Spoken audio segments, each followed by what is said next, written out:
السلام علی رسول الکریم وعلی آلہ وصحبہ اجمعین۔ اللہ کے نبی جب تشریف لائے تو اپنی محنت کی ابتدا 3 افراد سے شروع کی، ایک عورت، ایک مرد اور ایک بچہ۔ ابھی آپ تینوں جمع ہیں، یہ بچے بھی جمع ہیں، یہ خواتین بھی جمع ہیں اور مرد بھی جمع ہیں۔ یہ 3 انسانی طبقات اگر صحیح رخ کو سوچنا شروع کریں تو اللہ اسے اپنی قدرت سے وجود عطا فرما دیتا ہے۔ آپ نے دعوت پیش کی، جب یہ آیت آئی یا ایھا المدثر قم فانذر وربک فکبر وثیابک فطہر والرجز فاہجر ولا تمنن تستکثر ولربک فاصبر۔ تو آپ نے حضرت خدیجہ سے فرمایا کہ خدیجہ انقطع یوم النوم والراحہ، میرے آرام کے دن چلے گئے، میرے اللہ نے مجھے کہا ہے اٹھو اور میرا پیغام سناؤ۔ تو من یستجیب، کسے سناؤ، کون میری سنے گا؟ تو اس پر حضرت خدیجہ نے عرض کی انت اول من تدعو وانا اول من استجیب، آپ سنانے میں پہل کریں، میں قبول کرنے میں پہل کرتی ہوں۔ یہ پہلی اینٹ رکھی گئی حضرت خدیجہ رضی اللہ تعالی عنہا کے ذریعے سے، اور یہ واحد خاتون ہیں جن کو اللہ نے سلام بھیجا۔ حضرت عائشہ رضی اللہ تعالیٰ عنہ کو جبریل نے سلام پیش کیا، لیکن حضرت خدیجہ رضی اللہ تعالیٰ عنہ کو اللہ تعالیٰ نے سلام پیش کیا۔ پھر آپ کے قریب ترین دوست تھے حضرت ابوبکر رضی اللہ تعالیٰ عنہ، تو آپ نے ان کے سامنے اس بات کو پیش کیا تو انہوں نے بغیر کسی حیل و حجت کو اسے قبول فرمایا۔ تو دوسری بنیاد بنے ابوبکر صدیق رضی اللہ تعالیٰ۔ پھر آپ نے اپنے خاندان، قومی خاندان بنو ہاشم، انہیں اکٹھا کیا اور ان کے سامنے اپنی دعوت کو پیش کیا، تو سب نے انکار کر دیا۔ حضرت علی رضی اللہ تعالیٰ عنہ فرماتے ہیں اس وقت میں 8 سال عمر تھی، دبلے پتلے، چھوٹا بچہ 8 سال۔ تو کہنے لگے، میں نے کھڑے ہو کے کہا میں آپ کا ساتھ دوں گا، تو سارے ہنس پڑے کہ یہ بچوں بڑا کیا ساتھ دے گا۔ تو یہاں سے دین مبارک کی بنیاد پڑی، ایک بچہ، ایک خاتون اور ایک مرد۔ آج جتنا بھی اسلام کا ڈھانچہ اس وقت قائم ہے یا پیچھے قائم تھا یا آئندہ قائم رہے گا،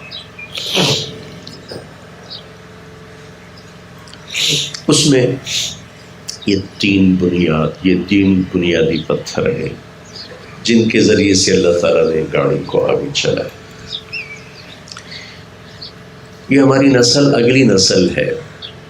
حضرت علی کا فرمان ہے اکرموا اولادکم لانہم خلقوا لزمان غیر زمانکم، اپنی اولاد کو عزت دو، یہ تمہارے زمانے کے لیے نہیں، اگلے زمانے کے لیے پیدا کیے گئے، یہ تمہارے لیے اچھی یادوں کا سبب بھی بن سکتے ہیں اور بری یادوں کا سبب بھی بن سکتے ہیں، لہذا ان کو عزت دو۔ پھر اللہ کے نبی نے فرمایا اکرموا اولادکم، اپنی اولاد کا اکرام کیا کرو، عزت دیا کرو۔ حضرت فاطمہ رضی اللہ تعالیٰ عنہ تشریف لاتی تھی تو آپ ان کے لیے کھڑے ہو جاتے تھے،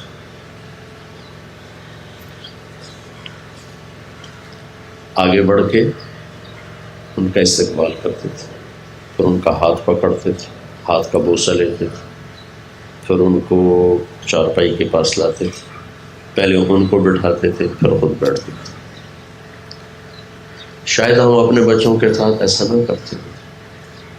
میں اردن میں تھا تو ایک وہاں ہمارے عرب دوست تبلیغ میں، وہ اور میں کمرے میں بیٹھے تھے، 2 نوجوان آئے، ان کے لیے کھڑے ہو گئے، عیونی میری آنکھیں، میری ٹھنڈک. میں سمجھا یہ کسی بڑے مالدار آدمی کے بیٹے ہیں تو جن کو یہ پروٹوکول دے رہا ہے. اتنا پروٹوکول دیا کہ میں بڑا حیران ہوا. تو جب وہ چلے گئے بچے تو میں نے اس سے پوچھا شیخ ضمیر کون تھے؟ اب میرے ذہن میں تھا کہ یہ کسی بڑے آدمی کے بیٹے. میں کہا یہ میرے بیٹے تھے. تو اپنے بیٹوں کے ساتھ ایسے کرتا ہوں؟ میں تو ہمیشہ ایسے کرتا ہوں. میں نے کہا میں نے آج تک ایسا نہیں کیا، حالانکہ میں نے تو اتنا پڑھا بھی ہے، اتنا پڑھایا بھی ہے، لیکن میں نے آج تک یہ نہیں کیا. اکرموا اولادکم، اولاد کو عزت دو. یہ میں نے آج زندگی میں پہلی دفعہ تم میں دیکھا ہے. یہ عزت لوٹ کے واپس آتی ہے. ماں باپ ہونے کی وجہ سے ایک نا حاکمانہ ذہن بنا ہوتا ہے، تو اس کی وجہ سے کمی بیشی ہو جاتی. تو میرے نبی نے بچے کے ساتھ کیا معاملہ کیا، کیا ڈیل کیا. پہلے اللہ کی کتاب سے دیکھتے ہیں تو اللہ نے اس کو سب سے بڑی بشارت ذکر کیا. فَبَشَّرْنَاهُ بِغُلَامٍ حَلِيمٍ، ہم نے خوشخبری سنائی. پھر اللہ تعالیٰ نے اپنے نیک بندوں کی صفات میں سے ایک صفت یہ ذکر کی کہ وہ یہ مجھ سے مانگتے ہیں ربنا هب لنا من ازواجنا وذرياتنا قرة اعین واجعلنا للمتقین اماما. یہ ایسی طاقتور دعا ہے. عربی زبان میں دینے کے 3 لفظ ہیں، آتا، آتا، وہابا. 3 لفظ. آتا کا مطلب ہے دینا، لیکن اس میں واپس لینے کا بھی احتمال ہوتا. آتا کا مطلب ہوتا ہے دے دینا، واپس نہیں لینا. اِنَّا أَعْطَيْنَاكَ الْكَوْثَرَ، ہم نے آپ کو جنت کی چابی دے دی، اب واپس نہیں لیں گے. تُؤْتِي الْمُلْكَ مَن تَشَاءُ، ہم جس کو چاہتے ہیں بادشاہی دیتے ہیں لیکن واپس بھی لے سکتے ہیں. وَتَنزِعُ الْمُلْكَ مِمَّن تَشَاءُ، اس کے ساتھ ہی لگا ہوا. آتا دینا جس میں واپس لیا جا سکتا. آتا عطیہ دینا، واپس نہیں لینا. وہابا وہ چیز دینا جس کا لینے والے کو خواب و خیال بھی نہ ہو، وہ دینا. تصور میں ہو کہ مجھے یہ ملے گا تو تھوڑی خوشی ہوتی. جب تصور سے بالا تر ہو کے ملتا ہے تو خوشی کی انتہا ہوتی. اس کے لیے عربی زبان کا لفظ ہے وہابا. تو ابراہیم علیہ السلام نے دعا مانگی کہ رب ہب لی من الصالحین. ہب آتینی، آتینی بھی ٹھیک تھا. رب آتینی من الصالحین، یا اللہ مجھے نیک بچہ ہے. رب ہب لی، مجھے ہبہ ہو ایسا کہ جو میرے تصور سے بھی بالا تر. تو ان کی دعا کیا ہے؟ وہ کہتے ہیں ربنا ہب لنا من ازواجنا وذریاتنا. ازواج بیوی خاوند دونوں پہ بولا جاتا ہے، ایک فیملی کے لیے آ رہا ہے. تو فیملی 3 طرح ہوتی ہے، خاوند، بیوی، اولاد. تو 3 ازواج کے لفظ نے دونوں کو لے لیا، خاوند کو بھی بیوی کو. اور ذریاتنا نے صرف اپنی بچوں کو نہیں لیا، باقی پوتے، پوتیاں، نواسے، نواسیاں، ان سے اگلی نسل کو، ذریہ آنے والی ساری نسل کو کہتے ہیں. تو اللہ تعالیٰ نے اپنے نیک بندوں کی خوبیوں میں سے ایک خوبی یہ بیان کی ہے کہ وہ مجھ سے یہ کہتے ہیں کہ ہمیں ایسی اولاد اور ایسی بیوی دے، ایسا خاوند دے جو ہمارے تصور سے بھی بالا تر ہو. وہ کیا ہو؟ وہ قرۃ اعین، آنکھوں کی ٹھنڈک ہو. آنکھوں کی ٹھنڈک اردو کا محاورہ نہیں ہے، یہ عربی کا محاورہ ہے، ہم نے وہاں سے لیا ہے. لہذا ہم اس لفظ کی طاقت کو نہیں سمجھ سکتے جب تک کہ ہم عرب کا جغرافیہ اور عرب کی معاشرت نہ جانتے ہوں. میں تھوڑی وہ آپ کو بتانا چاہتا ہوں تاکہ آپ کو آنکھوں کی ٹھنڈک کی طاقت کا اندازہ ہو سکے. عرب صحرائی ملک ہے اور صحرا میں طوفان اٹھتے ہیں، ریت. مسافر ہوتا ہے، وہ ریت اس کی آنکھوں میں پڑتی ہے، وہ آنکھیں بند نہیں کر سکتا ہے. اونٹ تو اپنی آنکھیں بند کر لیتا ہے، اللہ تعالیٰ نے اس کو ڈبل یہ دی ہیں پلکیں، تو اس میں ایسے بند کرتا ہے تو ریت کا ایک ذرہ اندر نہیں جاتا، لیکن جو اس کو ڈرائیو کر رہا ہے وہ تو آنکھیں نہیں بند کر سکتا، پھر راستہ کیسے ڈھونڈے؟ تو وہ یوں کرتا ہے یوں کیسے، تو اس کی آنکھوں میں وہ گرم ریت جا رہی ہے، اس کی آنکھیں جل رہی، اس کو دائیں بائیں کوئی غار نظر آ جاتا، کوئی اونٹ نظر آ جاتا، تو وہ بھاگ کے وہاں جاتا ہے، اپنی سواری کو بٹھاتا ہے، اپنی مشکیزے میں سے پانی نکالتا ہے، آنکھوں میں ڈالتا ہے، تو شکر ہے آنکھیں ٹھنڈی ہو گئی۔ یہاں سے یہ محاورہ بنا قرۃ اعین، آنکھیں ٹھنڈی ہونا۔ چونکہ ہم تو ریت کے طوفان دیکھتے نہیں، اور مٹی کا طوفان ہوتا ہے تھوڑی دیر کا وہ چلا جاتا ہے، وہاں تو گھنٹوں ریت کے طوفان ہوتے ہیں۔ تو ایک آدمی آگ میں سے نکل کے، اور مجھے اس کا تھوڑا سا اندازہ میں ایسے ہی بچپن تھا چھوٹا، تو وہ انگیٹھیاں ہوتی تھیں بڑی بڑی، اس میں آگ جلائی جاتی تھی زیادہ، تو اس کے اوپر چیزیں پڑی تھیں۔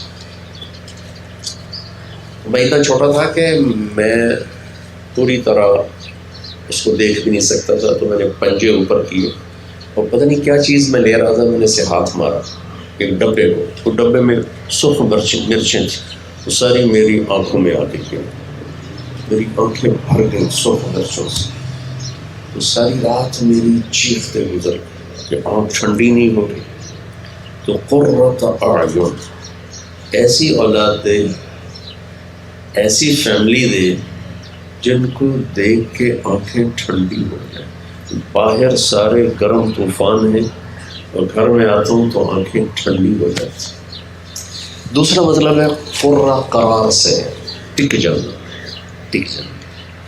ایسی اولاد دے، ایسی فیملی دے کہ جن پر میری نظر جم جائے، دائیں بائیں نہ جائے، کسی اور کی طرف میری نظر نہ اٹھے، صرف میری نظر بچوں پر، اپنی فیملی پر ہو، اور میری نظر خیانت نہ کرے، میری نظر میں طغہ نہ آئے، قدر نہ آئے، میری نظر اپنی فیملی پر، بچوں پر جم جائے۔ تو اللہ نے کتنے اہتمام سے ہمیں یہ دعا سکھائی کہ یہ مانگا کرو، یہ میرے نیک بندے مجھ سے مانگتے ہیں۔ وعباد الرحمن، سورہ فرقان میں ہے، وعباد الرحمن، اور رحمان کے بندے، ان کی صفات آخر میں صفات۔ پھر اللہ کے محبوب صلی اللہ تعالی وسلم کا اہتمام کیا تھا؟ آپ نے ارشاد فرمایا کہ جب بچہ پیدا ہو اس کا نام اچھا رکھو، اور آپ بچوں کے نام تبدیل کر دیتے تھے، اور اتنا آپ اس میں احتیاط فرماتے تھے۔ آپ نے کہا کوئی اپنے بچے کا نام یسار نہ رکھے، افلح نہ رکھے، نجیح نہ رکھے۔ یسار کہتے ہیں آسانی کو، افلح کامیابی کو، نجیح کامیابی کو۔ کس لیے کہ ایک شخص باہر سے آ کے پوچھتا ہے بھائی یسار صاحب ہیں تو وہ گھر میں موجود نہیں، تو گھر والے کہتے ہیں نہیں ہے، تو آسانی گھر میں نہیں ہے، اس سے بھی بچنے کے لیے آپ نے فرمایا یسار نام نہ رکھو۔ سمجھ گئے میری بات؟ کہ اتنی سی جس میں خدشہ ہو کہ بھائی کامیابی کا مطلب ہے تو وہ گھر میں نہیں ہے، جی وہ نہیں ہے تو کامیابی گھر میں نہیں ہے، اس سے بھی آپ نے بچایا، اور غلط ناموں سے وہ تبدیل فرمایا۔ یہ آج کل کے ماں باپ ایسے الٹے سیدھے نام رکھتے ہیں کہ جی وہ بس نیٹ میں پڑھا تھا، اخبار میں پڑھا تھا، کیا پڑھا تھا۔ اور ہمارے پٹھان تو ماشاءاللہ بادام خان، اخروٹ خان، طوطا خان، پتہ نہیں کیا کیا رکھتے تھے۔ تو آپ نے فرمایا کہ من یحلب الشاۃ، یہ بکری کا دودھ کون نکالے؟ ایک شخص کھڑے ہو گیا، جی میں نکالتا۔ تو اس نے کہا تھا جا بھی لیا۔ آپ نے کہا مسمک، نام کیا ہے تیرا؟ کہا جی مرہ۔ مرہ کہتے ہیں کڑوے کو، کبھی تو میں جاؤں۔ دوسرا کھڑا کہ میں جاؤں، کہ مسمک تیرا نام کیا ہے؟ کہا جی جمرہ، چنگاری، کبھی تو بھی بھیج۔ تیسرا کھڑا ہوا کہ میں جاؤں؟ کہا بس سو تیرا نام کیا ہے؟ کہا جی یعیش، زندہ باد، زندہ باد، ٹھیک تم جاؤ. حالانکہ دودھ ہی نکالنا تھا. اتنی احتیاط فرمائی نسل کا نام اچھا رکھا جائے، ان بچوں کا پہلا حق. ایک دفعہ آپ سفر میں جا رہے تھے، سامنے دو پہاڑ آ گئے، تو ان کے بیچ میں سے راستہ تھا. تو آپ نے مقامی لوگوں سے پوچھا ان پہاڑوں کا کوئی نام ہے؟ کہی ہے، اس کا نام ہے فاضح، اس کا نام ہے مخزی. فاضح بدنام کرنے والا اور مخزی ذلیل کرنے والا. تو آپ نے راستہ بدل دیا، ان پہاڑوں کے بیچ میں سے نہیں گزرے، اوپر سے چکر کاٹ کے آپ تشریف لے گئے.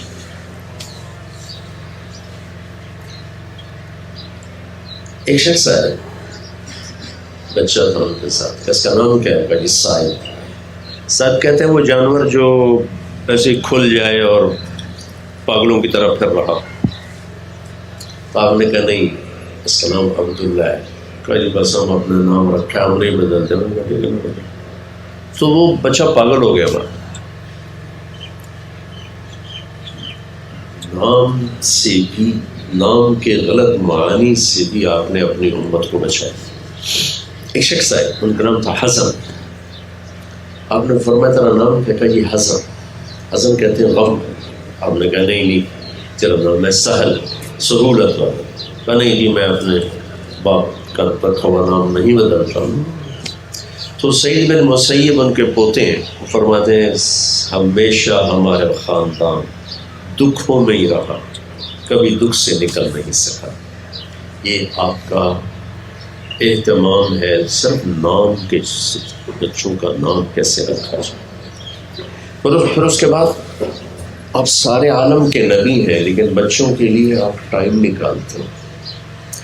ایک واقعہ سناتا ہوں.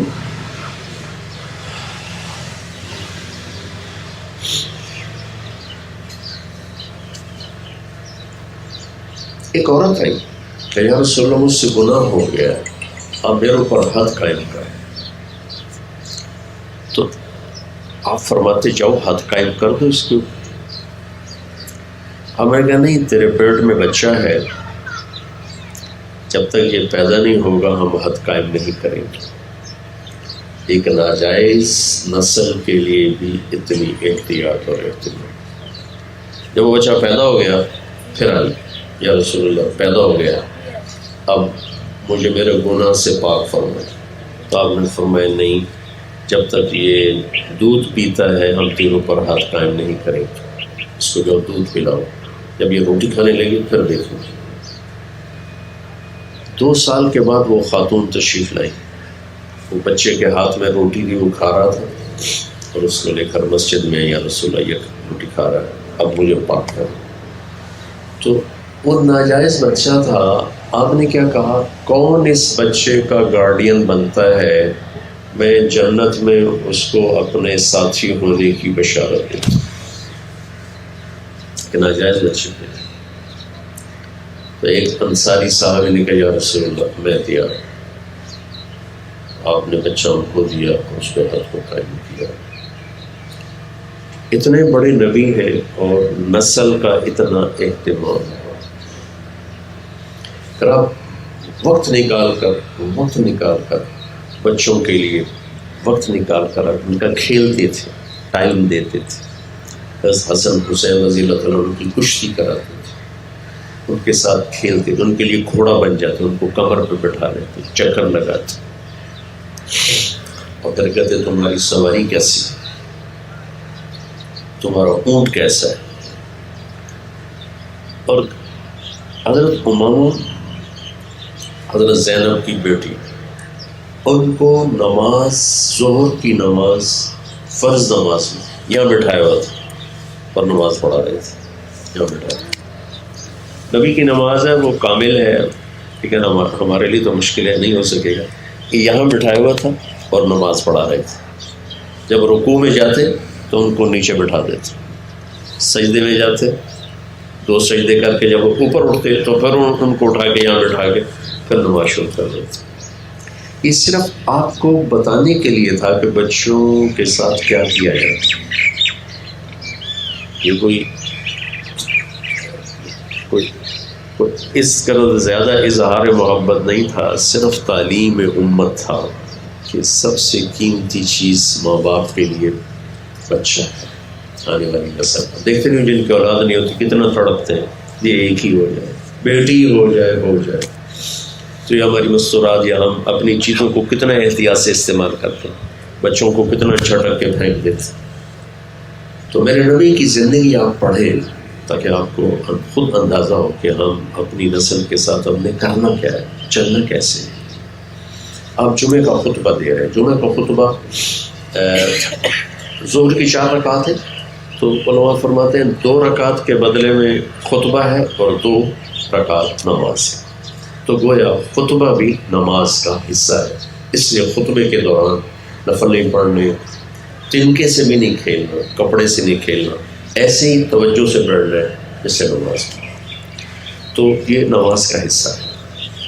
آپ کھڑے ہوئے بیان فرما، سامنے دروازے پر حسن حسین آگے کھیلتے، چھوٹے تھے ایسے ایسے ہو رہے تھے.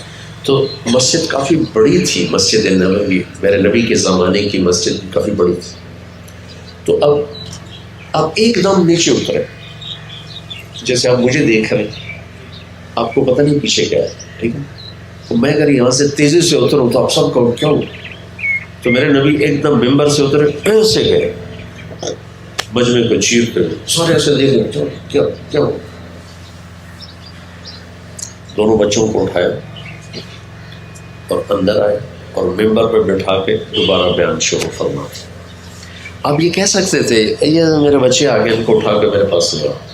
جو لوگ آخری صف میں بیٹھے تھے آپ ان سے فرماتے کہ میں ان کو آگے لے کے آ جاؤں. ٹھیک ہے. آپ نے بچوں کے لیے جمعے کا واجب خطبہ چھوڑ دیا. ہم ٹیلی فون نہیں چھوڑتے، بچے وہ آ کے بات کر رہے ہیں، وہ لگی ہوئی ہے اپنے، ہم لگے ہوئے ہیں، اس کو چٹکا دے کے ادھر کر دیتے. اور میرے نبی نے واجب خطبہ چھوڑا، واجب خطبہ. اور وہ کوئی ایسا بھی نہیں تھا کہ وہ کوئی گر رہے تھے یا کوئی کھڈے میں جا رہے تھے یا کسی پریشانی میں تھے، ایسے تھوڑا لڑکھڑا رہے تھے تو آپ نے خود نیچے اتر کر. یہ سارا تعلیم امت ہے، امت کو سکھانے کے لیے کہ نسل کے ساتھ جتنا نرم پیار کا معاملہ ہوگا اتنا یہ ایک خوبصورت پروڈکٹ بنے، اور جتنا ڈانٹ ڈپٹ کا معاملہ ہوگا اور تانا طنز کا معاملہ ہوگا اتنا یہ نیگیٹو ہوتے چلی جائیں. مولانا روم نے ایک آیت لکھی ہے کہ ایک ڈاکوؤں کا سردار تھا، تو اس کا پورا گینگ تھا. تو وہ گھات لگائے بیٹھے تھے، تو ایک راہگیر گزرا تو اس پر انہوں نے اٹیک کیا. وہ کوئی تیز رفتار تھا، وہ بھاگ نکلا، ان کے قابو میں نہیں آیا. آگے ناکے پر بیٹھا تھا ان کا سردار، آخری ناکے. تو یہ جب اس کے قریب پہنچا تو وہ کھڑا ہوا، تو یہ راہگیر کہتا ہے یار میری جان بچا، تو مجھے کوئی شریف آدمی نظر آتا ہے، میرے پیچھے ڈاکو نہیں. تو ایسے ہوا، اس نے جھرجھری سی لی اور کہنے لگا آئیے تشریف رکھیے، میں ان سے نمٹ لیتا ہوں. تو اس کو اپنا ہی تھا. جب وہ قریب آیا تو آگے سردار کھڑا تھا، تو پیچھے تو اس نے کہا میرے دوست آپ جائیے. کبھی تم کون ہو؟ کہا یہ کیوں پوچھتے ہو؟ جو نہیں مجھے بتاؤ تم نے میرے پریشانی. کہا میں یہ ڈاکوؤں کا سردار. کہا تو کہ تو نے مجھے کیوں چھوڑ دیا؟ مجھے آج تک کسی نے شریف آدمی نہیں کہا تھا، تو پہلا انسان ہے جس نے مجھے شریف آدمی کہا. تو میری شرافت بھی جاگ گئی. لفظ اتنا اثر کرتا، بیجا ڈانٹ ڈپٹ، بیجا طنز تانے، یہ ختم کر دیتے. استعدادیں سارے جو نیورون ہوتے ہیں جل جاتے ہیں. تو یہ پھول سے نازک دولت ہے. پھول کو سونگا جاتا ہے، ہاتھ لگائیں تو اس کی پتی مرجھا جاتی ہے. یہ ہماری آنے والی نسل ہے، ہمارے لیے صدقہ جاری ہے، ہماری قبروں کی ٹھنڈک ہے. یہ اچھے انسان بنے، بس یہ سب اچھے انسان. انہوں نے کیا بننا ہے یہ یہاں لکھا ہوا ہے، ہم نہیں بنا سکتے.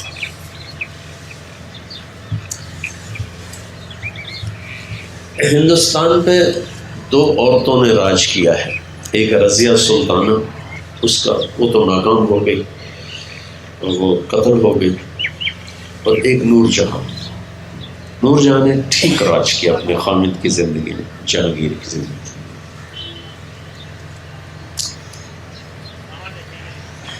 یہ ایک غریب ماں باپ، غریب جوڑا، بھوک فاقے کا مارا ہوا سفر میں تھا. نور جہاں پیدا ہو تو ماں باپ دونوں نے کہا اپنا بوجھ نہیں اٹھایا جاتا، اس کا بوجھ کہاں سے اٹھائیں گے، یہیں چھوڑ دو، مقدر میں ہے تو بچ جائے گی ورنہ مر جائے گی. ماں بھی اتنی اپنے فقر سے تنگ تھی کہ انہوں نے اس کو وہیں چھوڑ دیا، کپڑے میں لپیٹ کے ایک جھاڑی کے ساتھ. شام کو ایک قافلہ وہاں اترا. اس قافلے میں نے اپنے خیمے گاڑے، لوگ ادھر ادھر پھرے تو ایک جگہ سے بچے کے رونے کی آواز ہے. ایک شخص گیا، اس نے دیکھا ہے بچی کپڑے میں لپٹی ہوئی. اس نے آ کر اپنے سردار کو، یہ مغل دربار کے سردار تھے، شاہ جہاں کے دربار، اس کے ہمایوں کے دربار. تو انہوں نے کہا جی حضور یہ بچی پڑی ہے. اس نے کہا یار میرے اولاد نہیں، میری گود میں ڈالتا. اس نے گود لے لی، اس کو ہندوستان لائے. تو جوان ہوئی تو علی قلی خان ایک سردار تھا، ان سے ان کی شادی کی. بہار بنگال کے گورنر تھے. ایک لڑائی میں وہ شہید ہو گئے تو ان کے خاندان کو بلوا لیا گیا. اکبر نے اپنے دلی میں بلوا لیا، آگرہ میں اس کی پرورش کے لیے. وہاں جہانگیر کو نور جہاں پسند آ گئی، اس نے شادی کر لی اور وہ ملکہ نور جہاں بن گئی. ماں باپ نے چھوڑا تھا کہ ہم بھوکے اس کی روٹی نہیں برداشت کریں، اور اللہ نے اس کے لیے ہند کی ملکہ کا مقدر بنایا ہوا تھا. ان بچوں کے ماتھوں پہ لکھا ہوا ہے جو انہوں نے بننا ہے. اس سے آپ پریشان ہونا چھوڑ دیں، یہ کہاں سے کھائیں گے. یہ نیو خان تھی، نیو خان بہت چلی ہے، 40-50 سال چلی. میر عبداللہ خان روپڑی، میں اس سے ملا، کہنے کہ میرے باپ DSP تھے اور ہمارا 11 کنال رقبہ، 11 کنال، وہ بھی میاں والی میں بنجر. اور میرا باپ بہت دیانتدار تھا، 1 روپیہ رشوت نہیں لیتے. اور میں اسلامیہ گورنمنٹ کالج میں جہاں پڑھتا رہا، اس کے ساتھ اسلامیہ کالج تھا قریب. تو اسلامیہ کالج میں 13ویں جماعت چھوڑ کے واپس میاں والی چلا گیا پڑھنے سے. کب میرا باپ بیٹھ کے روتا تھا فزیکلی کہ تو روٹی کہاں سے کھائے، میری تو پینشن ہے، روٹی پاک جاتی ہے، میں مارا گیا تھا، تو روٹی کتوں کھاؤں گی. وہ اربوں پتی آدمی بن. نیو خان نے 40 سال پنجاب کی سڑکوں پہ راج کیا. لہذا اس سے ہم پریشان نہ ہوں. روٹی کہاں سے کھائیں گے، ان کا بنے گا کیا، یہ ہمارا نہیں کام، یہ اوپر والے کا کام. ایک مچھیرا تھا، اس کا نام تھا ابو شجاع، دریا کے کنارے مچھلیاں پکڑ رہا تھا. اس کے 3 بیٹے بھی ساتھ. ایک کاہن گزرا، نجومی، یہ کہہ لے آج کی زبان. کہنے لگے یار میری گل تو سن، میں خواب دیکھا. کی دیکھیے؟ کہ میں نے پیشاب کیا اس میں سے آگ کے 3 شعلے اوپر چلے گئے، اوپر جا کر چھوٹے چھوٹے شعلوں میں تبدیل ہو گئے۔ وہ کہنے لگا اے کون ہے کہ میرے پتر نے کہ اترے ہی بادشاہ بنا گیا۔ تو اس نے جوتا نکالا، اس کی پٹائی شروع کر دی اور اپنے بیٹوں سے بھی کہا مارو ضلع دے پٹھن ساڑی غربت کا مذاق اڑائی جانا ہے۔ چاروں نے چنگی طرح دھو کے کٹیا۔ تو پھر ان کا ابا کہنے لگا یار انہوں بڑا مارا ہے، ایک مچھی دے چھڑو، انہوں ایک مچھی دے چھڑو، ایک مچھی دے چھڑو، اور میرے پٹی تا جانے ہو تو ویکھ لوے جو ہونا ہو جڑا میں دسیا۔ 20 سال بعد یہ تینوں بادشاہ تھے اسلامی سلطنت کے، بنو عباس کی سلطنت پر حکمرانی کی 334 ہجری سے لے کر 446 ہجری تک، وہ 110 سال کے قریب، 112 سال اس مشیرے کی اولاد نے حکومت کی۔ معز الدولہ، عماد الدولہ، رکن الدولہ، یہ 3 انہوں نے اپنے ٹائٹل نام بنائے۔ پہلے تو یہ نام نہیں تھے، لیکن حکومت ملنے کے بعد انہوں نے اپنے یہ 3 نام بنائے۔ تو انہوں نے ایران، خراسان، بغداد، سارے اسلامی سلطنت پہ قبضہ کیا، بڑی طاقت اور حکومت قائم کی۔ ہاں ہماری پریشانی یہ ہے کہ اللہ ان کو بس نیک بنا دے، نیک بنا دے۔ اگر یہ نیک ہوں گے تو اللہ ان کا والی ہوگا، اگر یہ نافرمان ہوں گے تو ان کی ہر نافرمانی ہمارے لیے وبالی شان بنے۔ عمر بن عبدالعزیز کا انتقال ہونے لگا، اسلامی خلیفہ ہے بنو امیہ، تو بڑی دیانتداری سے حکومت کی۔ تو ان کے 12 بچے تھے، تو ان کے صالح ہیں مسلمہ بن عبد الملک، وہ کہنے لگے بھائی جان آپ تو جا رہے ہیں، بچوں کے لیے کیا چھوڑا ہے؟ جو بچوں کے لیے چھوڑا تھا وہ 2 روپے بنتے تھے۔ تو وہ فرمانے لگے میرے بھائی حرام میں نے کھلایا نہیں اور حلال میرے پاس تھا، حرام کھلایا نہیں، حلال تھا۔ اگر یہ نیک ہوئے تو اللہ ان کی حفاظت کرے، اور اگر یہ برے بن گئے تو پھر یہ جانے اور ان کا کام تو۔ پھر اپنے بچوں کو بلایا اور فرمایا کہ بچوں میرے سامنے 2 راستے تھے، ایک یہ تھا کہ میں تمہارے لیے پیسہ جمع کرتا جہاں سے بھی کرتا اور خود جہنم میں چلا جاتا، دوسرا یہ تھا کہ میں تمہیں تقویٰ سکھاتا اور خود میں جنت میں جاتا۔ تو میں نے دوسرا راستہ اختیار کیا ہے، میں نے تمہیں اللہ سے لینا سکھا دیا، وہ تمہیں ضائع نہیں کرے گا، جب ضرورت ہو اس سے مانگ لے۔ تو انتخاب 2 روپے مشکل سے وراثت میں بچے تھے۔ ہشام بن عبد الملک کزن 10 لاکھ درہم چھوڑ کے مرا بچوں کے لیے۔ 10 لاکھ آج کوئی 10 کھرب روپیہ بنتا ہے۔ چند سال کے بعد ہشام کے بچے مسجد کی سیڑھیوں پر بیٹھ کے بھیک مانگتے تھے، اور عمر بن عبدالعزیز کے بچے ایک مجلس میں 100 گھوڑے اللہ کے نام پہ صدقہ کر دیتے تھے۔ 100 گھوڑے کا مطلب ہے 100 پراٹھوں دے دیں۔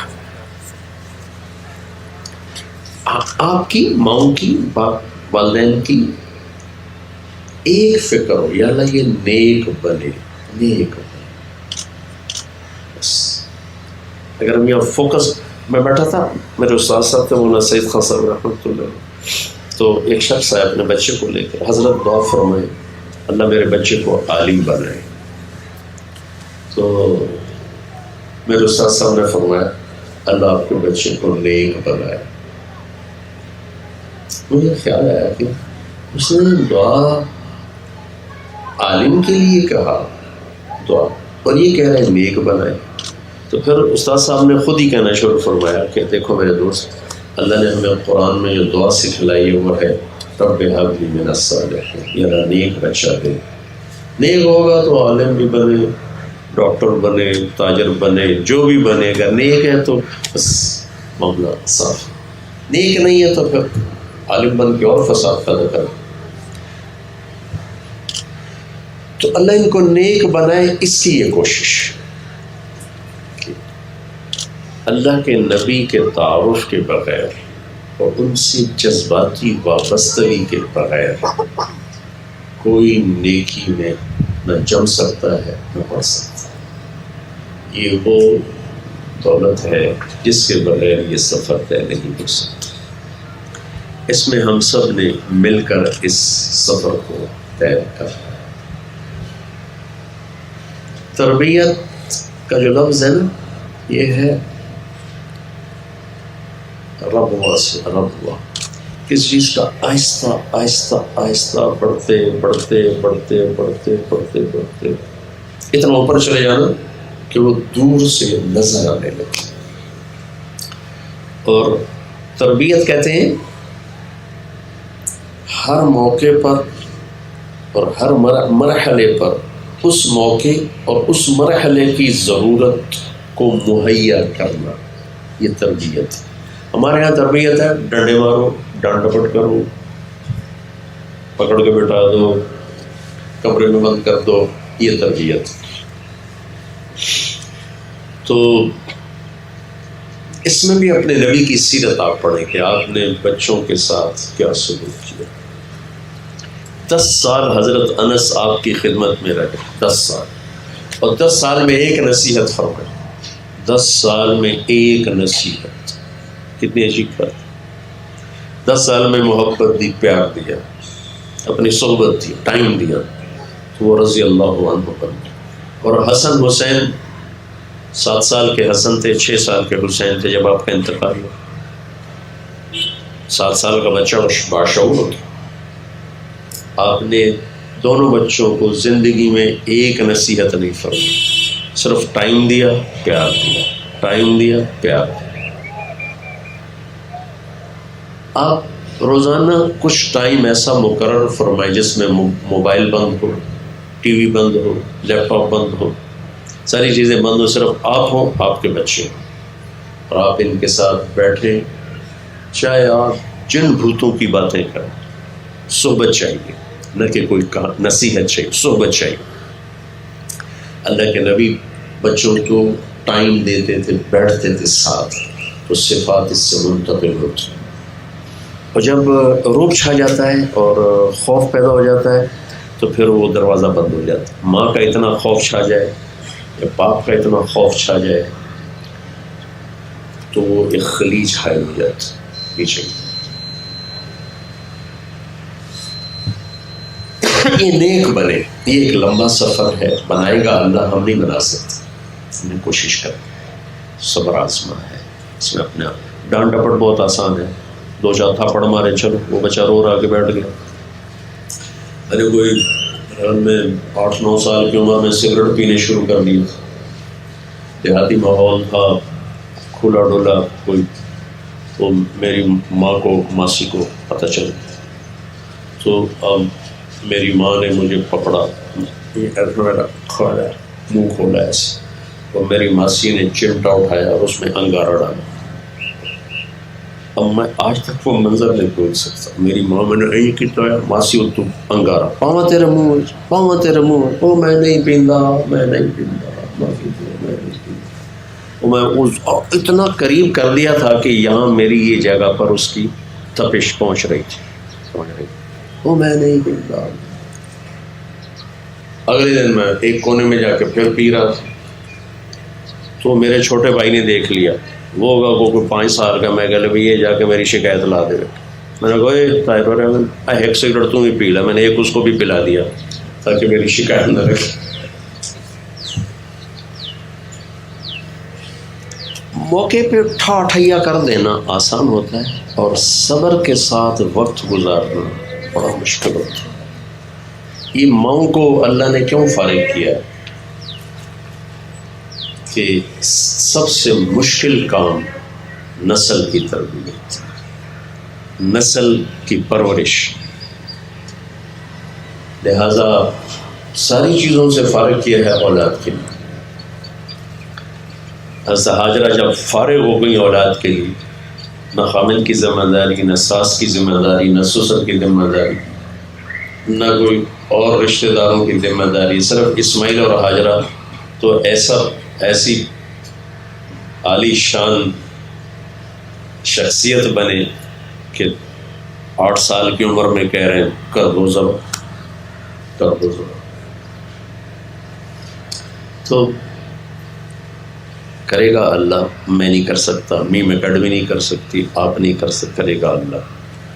لیکن ہم ٹائم دیں، صبر کریں، اور کوئی غلطی دے کر تانا نہ دے، طنز مار دیتا، اچھا تو نے یہ سنا پھر بھی یہ کرتے ہو، مار دیتے.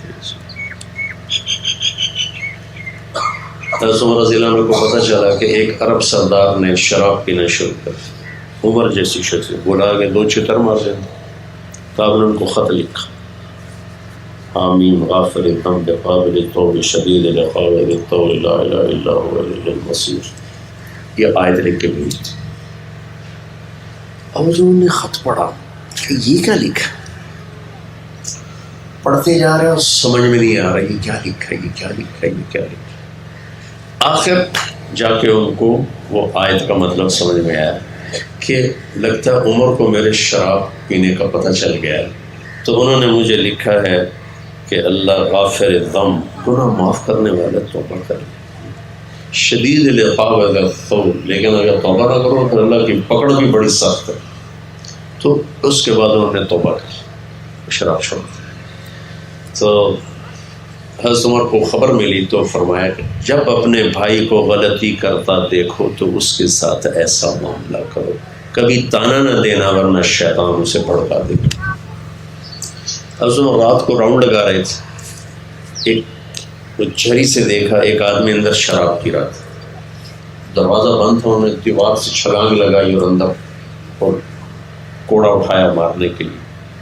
تو کہنے لگا امیر المومنین ایک منٹ، میں ایک گناہ کروں تم نے 3 گناہ کی. کہنے کہ کیسے؟ اللہ کہتا ہے کسی کی ٹو نہ لگاؤ، تم نے میری ٹو لگائی. اللہ تعالیٰ کہتا ہے اجازت لے کے اور تم بغیر اجازت کے آئے. اللہ کہتا ہے دروازے سے اندر اور تم دیوار پھلانگ کے اندر آئے. تیرے 3 گناہ، میرا 1 گناہ.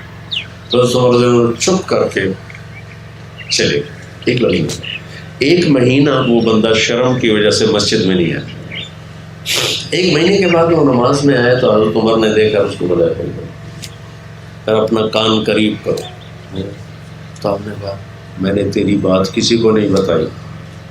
وہ کہنے لگا آپ اپنا کان میرے قریب کرو. تو اس عمر نے ایسے کیا کہ اس کے بعد سے میں نے بھی آج تک نہیں پی.